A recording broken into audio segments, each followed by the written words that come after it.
అన్నదాత అన్నదాత మీ అన్నదాత, చెమటోడ్చి ఆహారాన్నందించే రైతన్నా, అనునిత్యం నీ కండదండగా నిలిచే నేస్తం ఎవరన్నా. అన్నదాత అన్నదాత మీ అన్నదాత.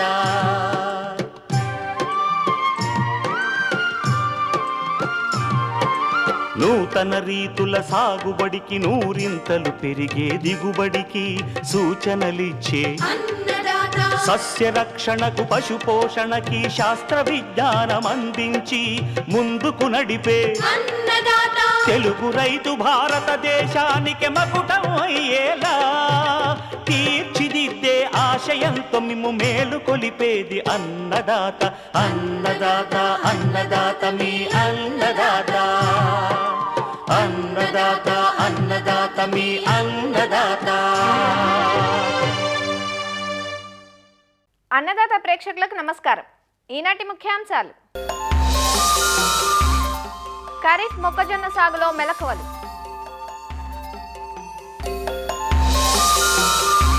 నేరేడు సాగులో యాజమాన్యం ఉపయోగాలు,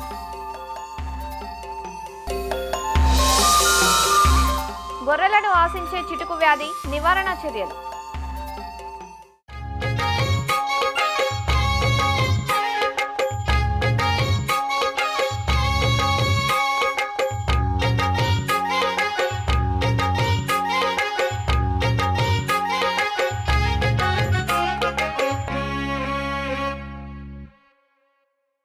వరి తర్వాత అధిక విస్తీర్ణంలో సాగయ్యే ఆహార ధాన్యపు పంట మొక్కజొన్న.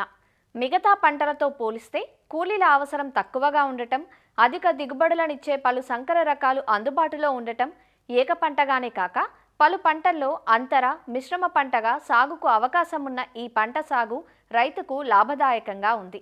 నమ్మకమైన ఆదాయం వస్తుండటంతో రెండు తెలుగు రాష్ట్రాలలోనూ పెద్ద ఎత్తున ఈ పంటను సాగు చేస్తున్నారు. అయితే ఇటీవలి కాలంలో మొక్కజొన్నకు ప్రధాన సమస్యగా మారింది కత్తెర పురుగు.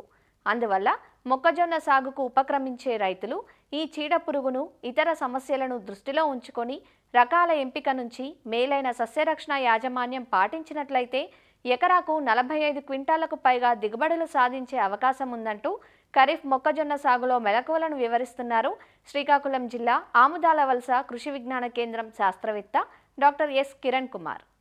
ప్రస్తుతం రైతు సోదరులు ఈ తొలకరి పంటకి వేసుకోవడానికి సన్నాయద్దం అవుతున్నారు. కాబట్టి రైతు సోదరులందరూ కూడా ఈ ఎక్కడైతే మనకి కొంచెం మెరక ప్రాంతాలు ఉంటాయో, నీటి వసతి ఉన్న దగ్గర ఎక్కువగా ఈ మొక్కజొన్న పంటను కూడా సాగు చేయడానికి మనకి రైతు సోదరులందరూ కూడా ఆసక్తి చూపిస్తూ ఉన్నారు. ఎందుకంటే మొక్కజొన్న అనేది అధిక ఉత్పాదకత శక్తిని కలిగి ఉన్నటువంటి పంట కింద మనం చెప్పవచ్చు.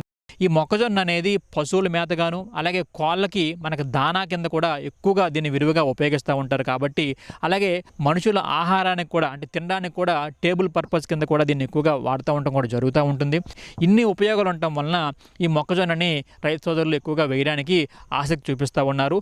వీటిలో మనం నేలల దగ్గర నుంచి కోత వరకు కూడా కొన్ని యాజమాన్య మెలకువలు పాటించినట్టయితే మంచి దిగుబడులు అనేవి రావడానికి అవకాశం అనేది ఉంటుంది. దాంట్లో మనం మనం గమనించినప్పుడు మురుగుపోయే అవకాశం ఉన్న బరువైన నేలల్లోనూ, అలాగే తేలికపాటి నేలల్లోనూ, చౌడు లేని నేలల్లో మనం ఎంచుకుంటే బాగుంటుంది.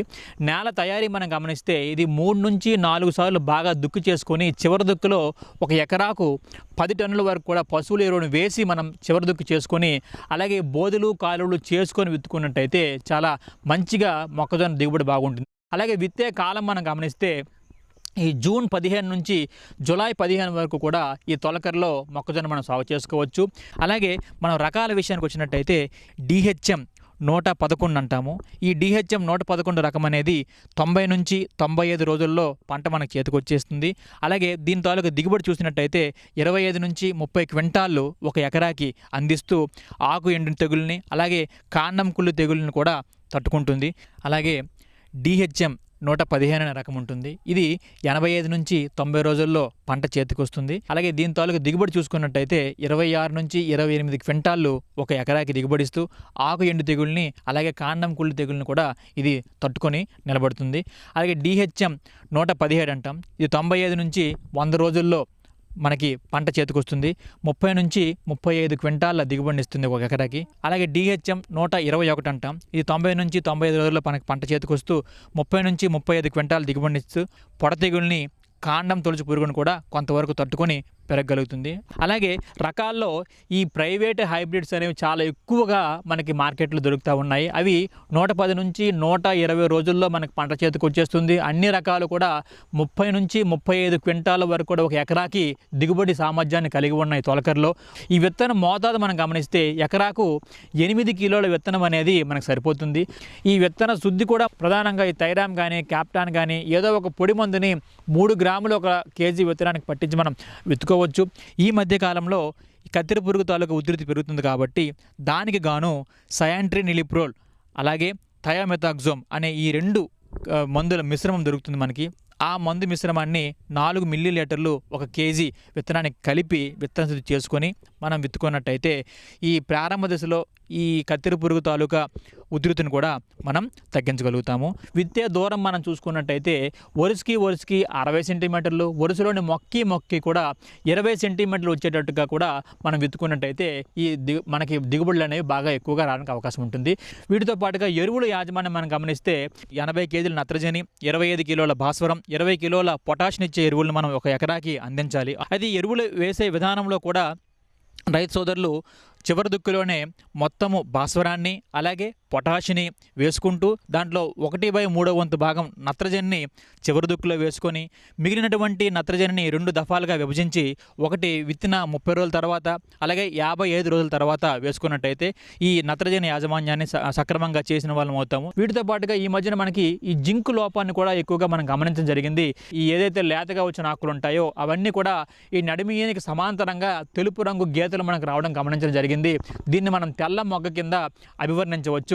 దీనిని మనం నివారించాలంటే 20 కేజీల జింక్ సల్ఫేట్ని ఒక ఎకరాకు నేలకు వేసడం ద్వారా కానీ, లేకపోయిన పక్షంలో మొక్క మీద లోపాన్ని మనం గమనించినప్పుడు ఏం చేస్తామంటే లీటర్ నీటికి 2 గ్రాముల జింక్ సల్ఫేట్ని కలిపి మనం పిచికారీ చేసుకునేటప్పుడు కూడా దీన్ని సమర్థవంతంగా అరికట్టుకోవచ్చు. ఇక కలుపు యాజమాన్యం విషయంకి వస్తే ఈ కలుపు యాజమాన్యంలో విత్తిన వెంటనే అట్రజిన్ అనే మందుని ఒక కేజీ ఒక ఎకరాకు 200 లీటర్ నీటిలో కలిపి విత్తినటువంటి 72 గంటల లోపు నేలంతా బాగా తడిచేటట్టు మనం పిచికారీ చేసినట్టయితే 25 నుంచి 30 రోజుల వరకు కూడా ఈ గడ్డి జాతి మొక్కలు అలాగే ఈ వెడల్పాటి కలుపు మొక్కలు కూడా రాకుండా మనం అరికట్టవచ్చు. అలాగే విత్తినటువంటి 18 నుంచి 20 రోజుల్లో గడ్డి జాతి మొక్కలు అలాగే వెడల్పాటి కలుపు మొక్కలు 2 ఉన్నప్పుడు మనకి టెంబోట్రయోన్ అనే మందుని 115 మిల్లీలీటర్లు అలాగే అట్రజిన్ అనే మందుని 400 గ్రాములు 200 లీటర్ నీటిలో కలిపి మనం పిచికారీ చేసుకున్నట్టయితే గడ్డి జాతి మొక్కల్ని అలాగే వెడల్పాటి కలుపు మొక్కల్ని రెండింటిని కూడా మనం సమర్థవంతంగా అరికట్టగలుగుతాం. అలాగే ఈ 30 నుంచి 35 రోజుల్లో అంతర్కృషి చేసుకున్నా కూడా ఈ ఏవైతే గడ్డి కూరలు వస్తూ ఉంటాయో వాటిని మనం సమూలంగా అరికట్టుకోవచ్చు. వీటితో పాటుగానే నీటి యాజమాన్యం మనం గమనిస్తే దీనికి మనకి 6 నుంచి 8 తడుల వరకు కూడా నీటి తడి అనేది అవసరం అవుతూ ఉంటుంది. కాకపోతే తొలకరిలో వేస్తాం కాబట్టి వర్షాలు పడతాయి ఉంటాయి కనుక మనకి నీటి తడి అంత అవసరం ఉండకపోవచ్చు. ఒకవేళ బెట్ట పరిస్థితి వస్తే తప్పనిసరిగా దశలో బెట్ట గురి కాకుండా పంటకి తప్పనిసరిగా మనం నీరు అనేది పెట్టాల్సిన అవసరం అనేది ఉంటుందన్నమాట. వీటిలో సస్యరక్షణ విషయం మనం గమనిస్తే సస్యరక్షణలో ఈ తొలకరిలో ఎక్కువగా మనకి పంటను ఆశించి నష్టపరిచేది ఈ కత్తెర పురుగు కనుక ఈ కత్తెర పురుగు తాలూకా సమగ్ర యాజమాన్య చర్యలు చేపట్టినట్టయితే మంచి దిగుబడులను సాధించవచ్చు అనమాట. దీనికి గాను లింగాకర్షక బుట్టలను పెట్టడం, వేసవి దుక్కులు లోతుగా చేయటం అలాగే ట్రైకో కార్డ్స్ని మనం రిలీజ్ చేసినట్టయితే దీనిని సమర్థవంతంగా ఎదుర్కొంటాం. అలాగే దీనికి మనకి మందుల పిచికారీ విషయానికి వచ్చినట్టయితే క్లోరాంట్రినిలిప్రోల్ అనే మందుని 0.3 మిల్లీలీటర్లు 1 లీటర్ నీటికి కలిపి పిచికారీ చేయడం. అలాగే మనకి కార్బోఫ్యూరాన్ 3G గుళికల్ని మనం ఎకరాకి 3 కేజీలు మొక్క తాలూకు మొవ్వులో వేసి కూడా దీన్ని అరికట్టవచ్చు.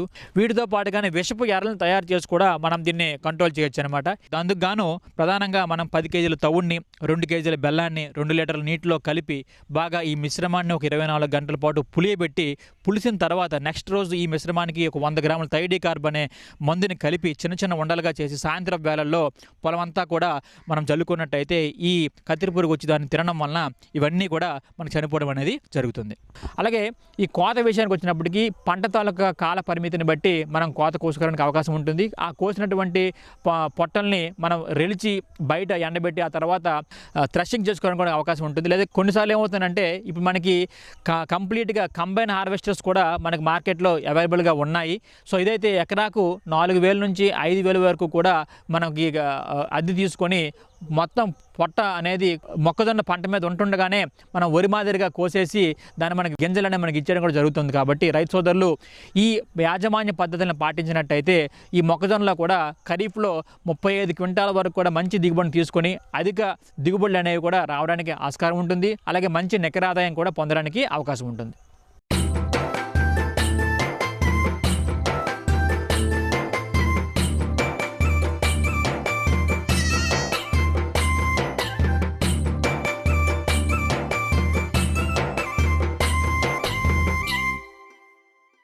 తొలకరి పలకరించింది. కొత్త పచ్చిక, కొత్త నీరు, కొత్త చిగుళ్లతో అంతటా పచ్చదనం పరుచుకొని ఆహ్లాదభరిత వాతావరణం నెలకొనే కాలం ఇది. మారే వాతావరణం మూగజీవాల ఆరోగ్యంలో కొన్ని మార్పులు తెస్తుంది. బయట తిరిగి మేసే జీవాలు తొందరగా వ్యాధులకు గురవుతూ ఉంటాయి. వీటిలో మృత్యువాత ప్రమాదమున్న వ్యాధి చిటుకు రోగం.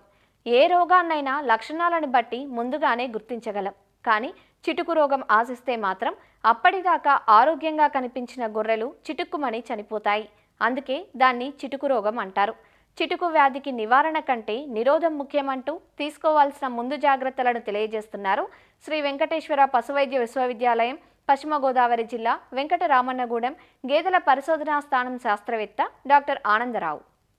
ఈ క్లాస్ట్రీడియం పెర్ఫరెన్జెస్ టైప్ డి అనేది ముఖ్యంగా ఇంజెక్షన్ అంటే ఈ మేత తినటం వలన గొర్రెల్లో మనకు బాగా కనిపిస్తుంది. అయితే ఎక్కువగా 2 వారాలు దాటిన తర్వాత ఈ యంగ్ ల్యాంబ్స్లో ఈ వ్యాధి మనము తరచుగా చూడవచ్చు. ఇది అన్ని రకాలైనటువంటి అంటే అన్ని స్టేజెస్లో, అన్ని లైఫ్ స్టేజెస్లో గొర్రెల్లో మనకు ఈ వ్యాధి కనిపిస్తుంది. ముఖ్యంగా ఎక్కడైతే ఈ గ్రీన్ పాచర్ అంటే మంచి పచ్చగడ్డి, సక్యులెంట్ గ్రీన్ ఫాడర్ అంటే లేత పచ్చగడ్డి ఎక్కడైతే పుష్కలంగా లభిస్తుందో, ఇవి బాగా మేస్తాయో అటువంటి మేత దొరికినటువంటి ప్రాంతాల్లో గడ్డి తిన్న తర్వాత ఈ యుక్త వయసులో ఉన్నటువంటి ఈ గొర్రె పిల్లల్లో ఈ వ్యాధి మనము చూడవచ్చు. ఈ బాగా మేసినటువంటి ఈ యొక్క గొర్రెలు సాయంత్రం ఇంటికి వచ్చేటప్పుడు సడన్గా చనిపోవడం అనేది జరుగుతుంది. ఇది వ్యాధి యొక్క ముఖ్య లక్షణము. దీన్ని ఓవర్ ఈటింగ్ డిసీజ్ అంటారు, లేకపోతే పల్పీ కిడ్నీ డిసీజ్ అని అంటారు. అయితే ఈ వ్యాధి ముఖ్యంగా గ్రెయిన్స్ అంటే ఈ యొక్క గింజ జాతి పదార్థాలు ఎక్కువగా తిన్నా సరే ఈ వ్యాధిని మనము చూడవచ్చు. ఎప్పుడైతే ఆ యొక్క చిన్న ఇంటెస్టైన్స్ అంటే చిన్న ప్రేగుల్లో ఈ యొక్క ఫీడు ఎక్కువగా ఉందో, బయట నుంచి శరీరంలోకి వెళ్ళినటువంటి ఈ ఎంట్రోటాక్సిమియా బ్యాక్టీరియా, అదేవిధంగా కొన్ని సందర్భాల్లో రూమెన్ మైక్రోఫ్లోరాలో కూడా ఈ యొక్క బ్యాక్టీరియా ఉంటుంది. కాబట్టి దీనివలన ఎక్కువగా టాక్సిన్స్, ఎప్సిలాన్ టాక్సిన్ అనేది ప్రొడ్యూస్ అయ్యి అది ఇంటెస్టైన్స్లో అబ్జార్బ్ అయ్యి డైరెక్ట్గా బ్రెయిన్కి మీద దీని యొక్క ఎఫెక్ట్ కనిపిస్తుంది. కాబట్టి నర్వస్ సిస్టము ఇన్వాల్వ్ అవుతుంది. కాబట్టి మెడ వంపు తిరగడము కనిపించవచ్చు. అదేవిధంగా సరిగ్గా తూలి నడటం అంటే మందు తాగిన వాడు నడిస్తే ఏ రకంగా నడుస్తాడో అదేవిధంగా నడ్డం అనేది కనిపించవచ్చు. అదేవిధంగా డైజెస్టివ్ సిస్టమ్ కూడా ఇబ్బంది వచ్చి మనకు అక్కడక్కడ ఈ విరోచనాలు అనేది మనకు కనిపించవచ్చు.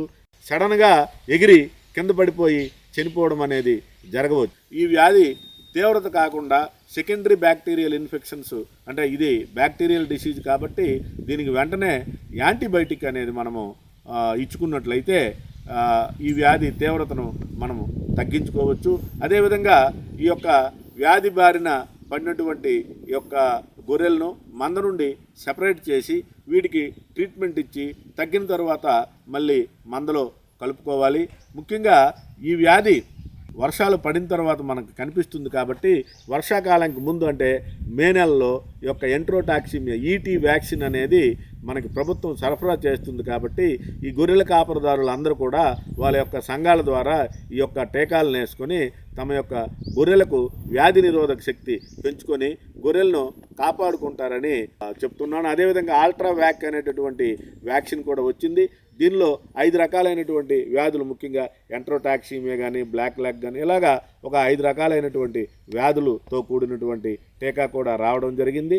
ఆ టీకా వేసుకున్నా సరే మనకి గొర్రెలకు వచ్చేటటువంటి వ్యాధుల్ని మనము కాపాడుకోవచ్చును. ఈ యొక్క సీజన్లో మనము ఈ యొక్క గొర్రెలకు ఎంట్రోటాక్సిమియా వ్యాక్సిన్ వేసుకున్నట్లయితే మనము గొర్రెలను ఈ వ్యాధి నుంచి కాపాడుకోవచ్చు.